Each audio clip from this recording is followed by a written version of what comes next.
इस वीडियो में हम डिस्कस करेंगे कि बिजनेस ईआरपी सॉफ्टवेयर में स्टॉक के क्रिटिकल लेवल्स को कैसे सेट करना है।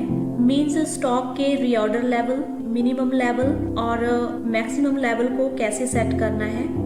रीऑर्डर लेवल का मतलब है कि वो पॉइंट यहाँ पे किसी आइटम का हमने ऑर्डर देना है। फॉर एग्जाम्पल एक बिजनेसमैन के पास नंबर ऑफ आइटम्स होती हैं, आइटम्स डेली सेल होती रहती हैं, कौन सी आइटम की शॉर्टेज हो गई है, मीन्स किस आइटम का ऑर्डर करें किसका ना करें। मैन्युअली इसको चेक करना बहुत ही टाइम कंज्यूमिंग प्रोसेस हो जाता है।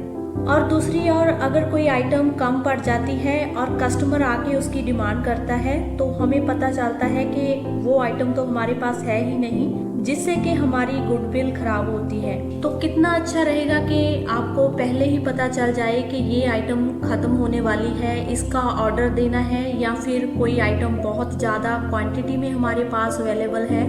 तो स्टॉक के रिगार्डिंग ये सारी चीज़ें मेंटेन करने के लिए हमें स्टॉक का क्रिटिकल लेवल सेट करके रखना होगा इस सॉफ्टवेयर में। तो लेवल्स को सेट करने के लिए सबसे पहले हमने यूटिलिटीज में आना है। यहाँ हम आएंगे ऑप्शन पे। अभी यहाँ पे हमने प्रिंटिंग पे आना है, प्रिंटिंग पे क्लिक करेंगे। यहाँ पे आपको एक ऑप्शन दी गई है मेंटेन क्रिटिकल लेवल्स, तो इस ऑप्शन को आपने सिलेक्ट करना है, टिक लगाना है यहाँ पे। अभी हम इसको अप्लाई कर देंगे, ओके करेंगे। ये सेटिंग करने के बाद हम आइटम्स पे आएंगे, यहाँ आइटम्स को ओपन करेंगे। यहाँ पे आइटम्स की लिस्ट आ रही है, जो भी एंट्री की हुई है हमने आइटम्स की। तो इन आइटम्स में से जो आइटम का हम रीऑर्डर लेवल सेट करके रखना चाहते हैं उनको हम एडिट कर लेंगे। मान लीजिए पहले हमने यहाँ शुगर नाम की जो आइटम है इसको एडिट करना है, इसको डबल क्लिक करेंगे। तो क्रिटिकल लेवल्स की सेटिंग करने के बाद आइटम एंट्री करते टाइम यहाँ पे 3 ऑप्शंस आ जाती हैं, जैसे यहाँ पे आ चुकी हैं मिनिमम लेवल, मैक्सिमम लेवल और रीऑर्डर लेवल। तो यहाँ पे हम इस आइटम के स्टॉक के लेवल सेट करके रख सकते हैं कि मिनिमम लेवल इस स्टॉक का कितना होना चाहिए, मैक्सिमम लेवल कितना, रीऑर्डर लेवल कितना। तो सबसे पहले हम यहाँ पे मिनिमम लेवल डालेंगे इस आइटम का। मान लीजिए कि हम चाहते हैं कि हमारी शॉप में कम से कम 30 केजी जो है शुगर होनी ही चाहिए, इससे कम ना हो। अगर मान लीजिए आपने शुगर का ऑर्डर दिया हुआ है लेकिन किसी कारण से आपके पास शुगर का स्टॉक पहुंचा नहीं है, तो उस क्रिटिकल कंडीशन में आपने जो रिजर्व करके रखा है 30 केजी शुगर, उसको आप यूज कर सकते हो जब तक आपका नया स्टॉक नहीं आता है। तो इसके लिए हम यहाँ पे डाल देंगे कि हमारी शॉप में 30 केजी शुगर जो है होनी ही चाहिए हर कंडीशन में। तो नेक्स्ट आ जाता है मैक्सिमम लेवल। यहाँ पे आप डालोगे कि हमारी शॉप में ज़्यादा से ज़्यादा इस आइटम की कितनी क्वांटिटी होनी चाहिए। तो मान के चलिए कि आप चाहते हैं कि 150 केजी से ज़्यादा शुगर हमारी शॉप पे नहीं होनी चाहिए, तो यहाँ पे आप मेंशन कर दोगे इसको, क्योंकि कोई आइटम ऐसी होती है जो आप जरूरत से ज़्यादा क्वांटिटी में अगर रखते हैं अपनी शॉप में तो उसके खराब हो जाने के चांस होते हैं। तो एग्जाम्पल के तौर पे हमने अभी यहाँ पे 150 डाल दिया है क्वांटिटी शुगर का, एंटर करेंगे। तो थर्ड आ जाता है रीऑर्डर लेवल, मीन्स कितनी क्वांटिटी पे आके हमने इस आइटम का ऑर्डर देना है। यहाँ पे हम डाल देते हैं एग्जाम्पल के लिए 60, कि जब हमारी शॉप पे 60 केजी शुगर रह जाती है तो हम उसका ऑर्डर दे दें। मान के चलिए कि आपकी शॉप से डेली 30 केजी शुगर जो है वो सेल होती है, तो यहाँ पे हमने रीऑर्डर लेवल में 60 डाल दिया है। जब 60 केजी शुगर आपकी शॉप में रह जाएगी तो आप ऑर्डर करेंगे उसका। मान लीजिए कि ऑर्डर देने के बाद 2 दिन लगते हैं आपके पास आने को स्टॉक, तो उन 2 दिनों में आप ये 60 केजी शुगर को यूज कर सकते हो। तो उसके बाद तब तक आपका नया स्टॉक आ जाएगा। तो इस तरह से आपने ये सारे लेवल सेट कर देने हैं कि हमारे पास कम से कम कितनी शुगर होनी चाहिए, ज़्यादा से ज़्यादा हमारी शॉप पे कितनी होनी चाहिए। तो जब हमने ऑर्डर देना है तो वो कितनी क्वांटिटी पे देना है हमने नए स्टॉक के लिए ऑर्डर। तो इस तरह से आपने तीनों लेवल यहाँ पे मेंशन कर देने हैं। उसके बाद फिर आपने अपडेट कर देना है इसको, ओके करेंगे, इसे क्लोज करेंगे।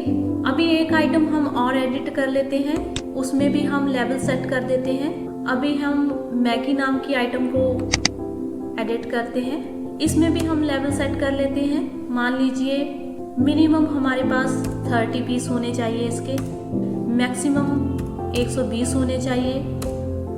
रीऑर्डर लेवल हम 35 डालेंगे कि जब हमारे पास 35 पीस रह जाते हैं मैगी के तो हम ऑर्डर कर दें इसको भी हम अपडेट कर देंगे। ओके करेंगे यहाँ से।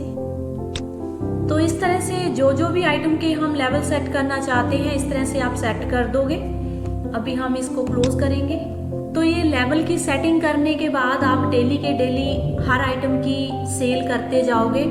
तो उसके बाद अगर आपने रिपोर्ट चेक करनी होगी कि कौन सी आइटम हमारे पास कितनी अवेलेबल है, किसका हमने ऑर्डर करना है, कौन सी आइटम जो है बहुत ज़्यादा कम पड़ गई है हमारे पास, ये सारी रिपोर्ट चेक करने के लिए आपने यहाँ डिस्प्ले में आके स्टॉक रिपोर्ट चेक करनी है। यहाँ स्टॉक रिपोर्ट में आएंगे, यहाँ ओके करेंगे हम। तो यहाँ पे हमारे पास सारी आइटम्स का स्टॉक आ रहा है, डिटेल आ रही है स्टॉक की कि कितना हमने सेल किया है, कितना बाकी है। तो मान लीजिए इन आइटम में से आप देखना चाहते हो किन आइटम्स का ऑर्डर देने वाला है, तो उसके लिए यहाँ पे आपको ऑप्शन दी गई है क्रिटिकल लेवल रिपोर्टिंग। यहाँ पे आपने item below reorder level select करना है। तो यहाँ हमने ओके करना है। तो इस तरह से जो भी आइटम जो है रीऑर्डर लेवल से कम होगी उसकी लिस्ट आ जाएगी। जैसे यहाँ पे 2 आइटम्स आ रही हैं, मैगी और tomato ketchup, means in items का हमने अभी ऑर्डर देना है, ये कम पड़ रही हैं। तो इसके अलावा यहाँ पे आप वो आइटम भी देख सकते हो जो मिनिमम लेवल से भी कम हो चुकी हैं। तो उसके लिए आपने यहाँ items below minimum level select करना है, उसके बाद आप ओके करोगे। तो इस तरह से वो आइटम्स आ जाएंगी जो मिनिमम लेवल से भी कम हो चुकी हैं आपकी शॉप में। इसके बाद तीसरी रिपोर्ट आप यहाँ पे चेक कर सकते हो, आइटम अबव मैक्सिमम लेवल, इसको सिलेक्ट करेंगे, ओके करेंगे। तो इस तरह से आपके पास उन आइटम्स की लिस्ट आ जाएगी जो आपकी शॉप में जरूरत से ज़्यादा पड़ी हुई हैं, मैक्सिमम लेवल से ज़्यादा हैं। तो अभी हम इसको क्लोज करेंगे। तो इस तरह से आप स्टॉक की रिपोर्ट चेक कर सकते हो हर तरह से कि कौन सी आइटम हमारे पास कम पड़ रही है, कौन सी आइटम हमारी शॉप में ज़रूरत से ज़्यादा है। तो इस तरह से अगर आपने क्रिटिकल लेवल्स की सेटिंग करके रखी होगी, उनकी रिपोर्ट भी अलग अलग बनती जाएगी कि कौन सा स्टॉक हमारे पास कम पड़ रहा है और कौन सा स्टॉक जो है ज़रूरत से ज़्यादा है हमारी शॉप पे। तो स्टॉक की रिपोर्ट आप हर तरह से चेक कर सकते हो। Thank you.